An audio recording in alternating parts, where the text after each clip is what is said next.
Ladies and gentlemen, babies and elephant, welcome to another new video. My name is Bosley, and today I want to bring for you guys the Righteous Fire Juggernaut build, League Starter build. So it's been a while since I last uploaded a video, and unfortunately I'm having some problems with my webcam, but not to worry, I'll still try my best to put out as much content as I can and try to get my webcam fixed because this is a new PC and I just got back from abroad, and I really hope that I can bring more exciting and informative content for you guys, and please stay tuned. So without further ado, let's jump straight into the build. Now this is actually a very traditional, very classical build. You might have seen this build many times on YouTube before, but this is just my preference for this league, and the reason why I chose Righteous Fire Juggernaut is because for League Starter, it's actually pretty easy. It's a really it's a really easy build to play because you're really durable, right? Because Juggernaut is like one of the most durable Ascendancy classes in the whole game, and Righteous Fire is pretty simple. Like you just walk around. It's like a walking simulator kind of build. So if you're a lazy person like me, this is the perfect build for you to league start and just grind your currencies to play any other builds that you really actually want to play. But don't get me wrong, Righteous Fire is still really fun to play with. So this build actually goes by Juggernaut. So let's just go through the Ascendancy. Now, when you start off, right, you want to start off by getting the first point. You want to get Untiring. So this one will help you sustain your life regeneration, because I'm assuming that you want to use Righteous Fire as early as you can. The most viable level to actually go Righteous Fire will be level, I would say approximately about 20. 20 will be a good spot to start Righteous Fire. By then you can actually help sustain your life regeneration to counter the the life degen from the Righteous Fire skill, because of a lot of these new passive tree skill nodes on the skill tree that actually helps you sustain your life. For example, we have this one here is regenerate 1 life per second for each uncapped fire resistance. We have some life regeneration nodes over here, like this one, Recovery Mastery, that gives you regenerate 50 life per second, and so on and so forth, to help you actually sustain your life and actually use Righteous Fire to clear all the acts and the campaign. I'll go through the leveling process in a short bit. I'm just going to go through the Ascendancy first. So the Ascendancy, you want to pick up Untiring, and then after that you want to go for Unflinching. Now this is when you get all the endurance charges, which gives you a lot of elemental resist, gives you physical damage reduction, stuff like that. And then after that I actually went for Unyielding because I wanted more damage and more area effect. But you can actually go for Unbreakable if you want. But for me, I find that because of my gear, because I'm using, League Starter gear, which you pick up from trash mobs, the armor wouldn't be that much. So this one doesn't give you that much of help. If you pick this up early, I'd rather pick this up later and pick this up first, because I want more damage and clear faster, because I want to get through all DX as soon as I can. And then lastly, I'll just pick up Unbreakable for this one for much more durability. Now, if you don't want to pick this one and you want to go for Unstoppable, you still can. You pick up this node, actually you can save up 1 skill point. You don't have to pick Unwavering Stance, because we are not running Unstoppable. That's why we picked up Unwavering Stance, so we cannot be stunned. Now if you pick up this node instead of this one, then you can actually save 1 skill point and put it somewhere else. But I think Unbreakable will be a very viable option for your build if you really want to go for more durable, more sustainable build all the way until the red maps and the end game. Now, let's start off with the leveling process. Now, when you start off with level 1, you're going for Marauder, because Juggernaut is for Marauder. Now, if you're going for the Marauder route, right, you wouldn't have the skill Rolling Magma at level 1. Now, how to obtain the skill early? You need to create a Witch, at which level 2 or level 3 you will get the skill gem as a reward from one of the quests, and then you can choose Rolling Magma, and then you can actually put it in your stash and pass it to your Marauder, so your Marauder can use Rolling Magma early on in the game. You can also use Arcane Surge linked with it as well, so you can use it with the Rolling Magma. You can just go clear your axe, and then after that you want to attach with the linked volley support to actually help you start off all the way. You can use the skill until about level 20, and then that's when you start using Righteous Fire. Aside from that, you can actually pick up Clarity or Vitality to actually help you sustain your life or your mana, whichever that you prefer, or you can use both, why not, to actually help you with the leveling process. Now, a lot more information in terms of the leveling process will be in the POB, so you guys can refer back to the POB. I won't actually explain too much on those stuff. I'll just briefly go through what am I playing for this league and what am I league starting with, and the reason why. Because actually, I find that the Trials of Ascendancy, the Trials of the Ancestors, the league mechanic, in fact, is actually very, very rewarding. That's what I found out. So far, I would say I've gotten pretty decent rewards, and I'm sure there'll be much more better rewards later on, as I'm still actually trying to figure out how to go through fully. Really, I mean, it's a really fun mechanic, right? So it's very rewarding and it's fun. So I really enjoy the league mechanic, and I actually need a build that actually wouldn't die that easily, because I'm just sick of dying. Come on, guys. Who of you guys are not sick of dying sometimes?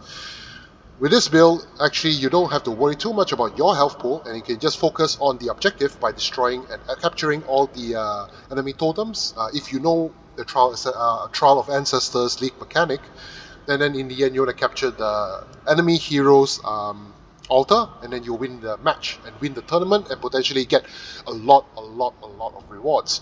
Now, in terms of the league mechanic, how to go by it and how to actually get the best out of it, I don't have a video for that one. I might come up with a video, but there are tons of video on YouTube you guys can actually refer to, so do check them out if they're on YouTube. Now let's talk about the gear choices. Now the gear choices are actually very, very simple. Some of the gears I've only bought the belt. This belt cost me about 2 or 3 chaos, I think. The reason why is because it gives you a huge life boost and actually the huge life regeneration rate. Now, when you don't have to worry too much about the all elemental resist negative debuff, because we are running purity of elements, so we don't have to worry too much about the element. This is definitely what you want to pick up, and you get increased armor while you're not ignited, frozen, or shocked as well, so you got a lot of armor from this one. For the weapon, now the weapon, what you want to look out for is actually go on pathofexile trade. I'm assuming that you're playing Trade League. If you're playing SSF, I am afraid my build guide won't be that much of a help for you. Might be, might be not, I wouldn't know, but still, you can just... Trade League, you just go to the trade website.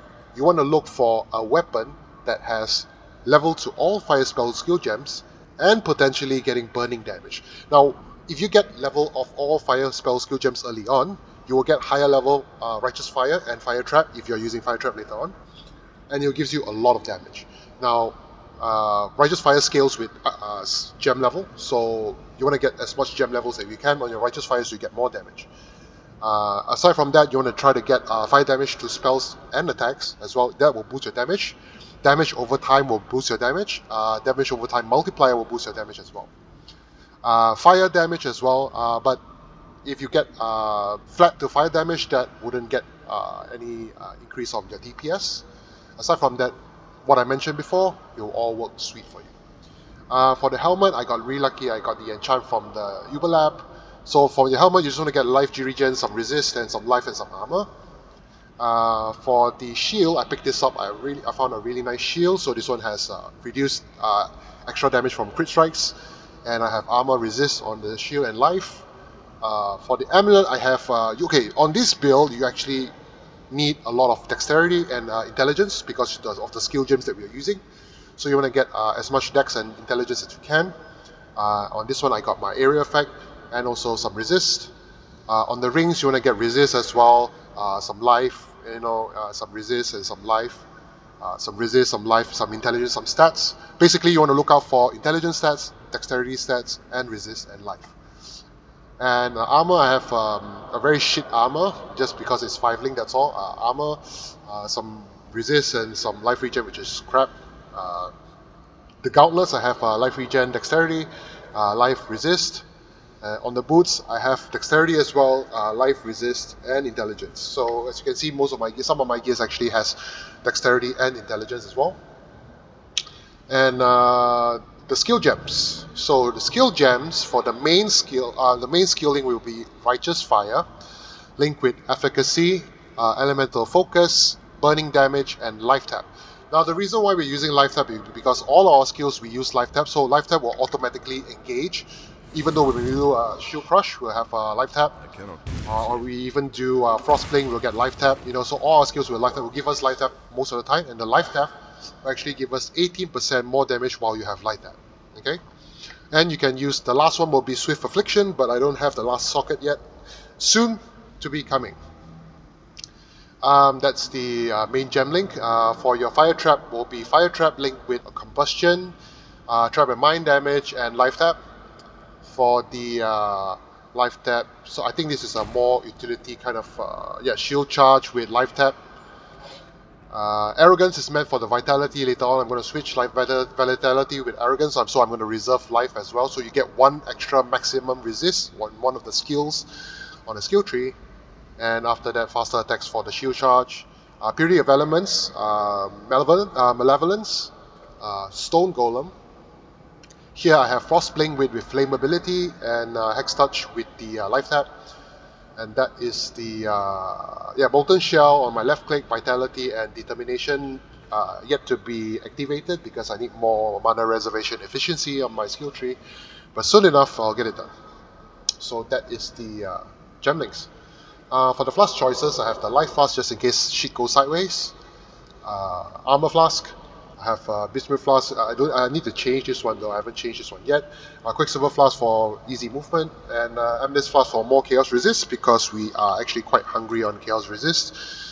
Still need a bit more on the Chaos Resistances. On the Fire Resist, I got 81%, 79, 79. So potentially Cold and Lightning can go up to 80%, and the Fire Resist can go up to 82% because of this node over here. Which one? I think it's this one. Yeah. So on the Reservation Mastery, on the second one you will see plus 1% to all maximum elemental resistance if you have reserved life and mana. So potentially you will want to reserve Arrogance with Vitality, so we will reserve some of our life for Vitality so that we can have the extra 1% on the elemental resistances. On the physical damage reduction, we have 71% at the moment, but with 5 endurance charges, we'll actually get more, so we can potentially go up to 90% with Molten Shell as well. So we got 90% potential physical damage reduction. We have 81 to 80% of all elemental resistances, and we can't be stunned, and we are running our Purity of Elements so that we are immune to all the ailments. And yeah, that is actually pretty tanky. To clear all the maps up until the red maps and potentially even the end game. Of course, not the Uber bosses and such, just those basic end game stuff. And the Pantheons. At the moment, I'm just using Soul of Lunaris, so this one gives me more physical damage reduction from each nearby enemy. And Soul of Shikari in case I get poisoned. So these are the two I'm using right now. And actually, for the Bandits, you just want to kill all the Bandits and get the 2 extra skill points because Righteous Fire requires a lot of skill points. And last but not least, the skill tree. So the skill tree, we start off from Juggernaut. You want to pick up the Heart of the Warrior over here, and then you want to move downwards and pick up Prismatic Skin as soon as you can, so that we can actually activate our Righteous Fire early on, so that we have more fire resistances. And then you want to move up here and then pick up Arsonist, and then you can pick up Fire Mastery over here for the Regenerate Life. Once you got that one, and once you cap your Fire Resist, you'll be able to use your Righteous Fire by then. And then after that, one Raving Stance, you don't have to pick up that early, but it's up to you. Soul of Steel for additional elemental resist. Bloodlust. You want to go for the Champion of the Cause last. You don't have to go that early because it's fine. You don't have to reserve that much mana anyway. And then you pick up Hearty and Barbarism over here for extra fire resist. And Juggernaut over here for armor mastery. And then over here, you're going to pick up Divine Judgment for elemental damage. You're going to move this way in Devotion, and move up over here for Holy Dominion. Some area effect for Amplify, Retribution, The reason why we're picking out minion damage nodes because of this one, Spiritual Aid. This one gives us a lot of DPS because increases and reductions to minion damage also affect you. So all the minion damage over here will be giving you extra damage. Sanctity will give you some regen, some life, some armor, and strength intelligence. Sovereignty for mana reservation. Purity of Flesh. Holy Fire for damage over time. Burning enemies. I am actually trying this one. I think it works, but I'm not too sure. I might be wrong. If you guys have any comments on this one, please leave a comment down below. I might be wrong. But I found that actually the clear speed is actually pretty decent. And then you want to move down here and pick up Acrimony for more damage over time multiplier. For this one, after that, I'm going to actually move forward over here, pick up Deep Thought so I can pick up the Mana Mastery so that I can get extra 12% Mana Reservation Efficiency, and then I can use my Determination. And then after that, you want to move over here and then pick up Breath of Flames. That's one of the last nodes that you want to pick up. And that's pretty much the skill tree. Now, I am actually going through this quickly because I don't want to waste much of you guys' time. Actually, I'm just going to do a quick run on a map just to show you guys the smoothness of the build. And actually on the POB, I'm just going to explain more on the details on the leveling process for the build. And if you guys have any questions, you can just actually drop a question down below in the comment section. But for now, I'm just going to run a quick map. I'm just going to run the highest map that I have right now. Let's run Shore. Shore is actually always a very nice map to run. I don't have any alchemy, so I just have to try this one. So yeah, you know what? I cannot do this yet. I'm just going to use a Regalog. Okay? And then it's going to... The only map effect that you want to look out for is actually you cannot regenerate. Other than that, you're fine. So for map clearing, actually I'm going to put in my increased area effect, replacing the efficacy support so that I have more AoE. And then I'm just going to zoom through the maps. So as soon as what you do is just zoom through the maps. And then as soon as you encounter the magic pack, and that's when you want to use the Frostblade to give them flammability. So the most of the mobs here, the white mobs, you don't really actually need to just jump over here to trigger for the rare monster.